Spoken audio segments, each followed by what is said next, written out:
여야가 코로나19 사태에 대응하기 위한 추가 경정 예산 통과에 합의했습니다. 정부가 제출한 11조 7천억 원 규모는 그대로 유지하되 대구 경북 지역 지원 예산을 1조 원가량 추가하기로 했습니다. 국회에 연결합니다. 이준흠 기자. 네, 말씀하신 대로 여야가 코로나19 사태 대응을 위한 추경안에 일단 합의했습니다. 국회 예결투기 3당 간사는 오늘 오후 회동을 갖고 합의안을 공개했는데요. 기존 정부안대로 11조 7천억 원 규모를 유지한 채 일부 사업의 예산을 줄여 대구 경북 지역 지원 예산을 1조 원가량 늘리기로 했습니다. 여야는 일단 큰 틀에서 합의를 이룬 만큼 세부적인 내용은 추가 논의를 통해 확정할 계획인데요. 당초 진통이 길어질 거란 예상과 달리 합의안이 이른 시간에 도출된 건 오늘이 2월 임시국회 회기 마지막 날이어서 오늘 합의에 실패하면 빨라도 3일 뒤에야 다시 본회의를 열 수 있다는 부담감이 작용한 것으로 해석됩니다. 이에 따라 여야는 일단 오늘 밤 9시 30분 예결위 소위 10시에 예결위 전체 회의를 거친 뒤 밤 11시 본회의를 열어 추경안을 통과시킨다는 방침입니다. 네, 이준흠 기자, 각 당의 선거 준비 상황도 짚어볼까 하는데 민주당의 비례연합정당 참여 속도를 내고 있다면서요?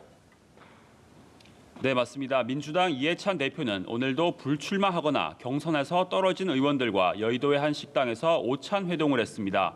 심기준, 이훈, 이규희 의원 등 5명인데요. 공식적으로는 부인하고 있지만 비례연합정당 파견을 설득했던 것으로 보입니다. 비례연합 소속 현역 의원이 많아야 비례대표 투표용지에 앞번호를 받을 수 있기 때문입니다.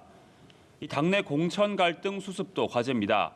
이 대표는 어제 경선에서 떨어진 뒤 무소속으로 출마하면 영구 제명하겠다고 경고했는데요. 하지만 세습 공천 논란에 한번 출마를 포기했던 문석균 씨가 결국 정치는 피할 수 없는 숙명이라며 무소속 출마 기자회견을 열었습니다. 또 공천에서 떨어진 민병두, 오재세 의원과 차성수 전 금천구청장도 여전히 무소속 출마 의지를 거두지 않고 있습니다. 미래통합당 역시 공천 파동에 휩싸였습니다. 통합당 영입 인재들이 미래한국당 비례대표 후보자 명단에서 당선권 밖으로 밀려났기 때문인데요. 이 비례대표 명단을 놓고 갈등이 이어질 경우 미래한국당으로 의석수를 극대화한다는 통합당의 총선 전략이 수정될 거란 전망도 나옵니다. 황 대표는 명단을 보고받고 상당한 배신감을 토로한 것으로 알려졌는데요. 오늘 기자들과 만난 자리에선 통합당이 자체 비례대표를 내는 것도 불가능하지 않다고 말했습니다.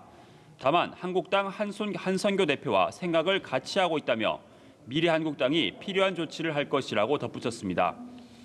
한편 미래한국당 공병호 공천관리위원장은 개인 유튜브 방송을 통해 한선교 대표조차 비례 명단을 공관위 회의가 끝난 뒤 전달받았다며 통합당의 반발에는 설득력이 없다고 주장했습니다. 지금까지 국회에서 전해드렸습니다.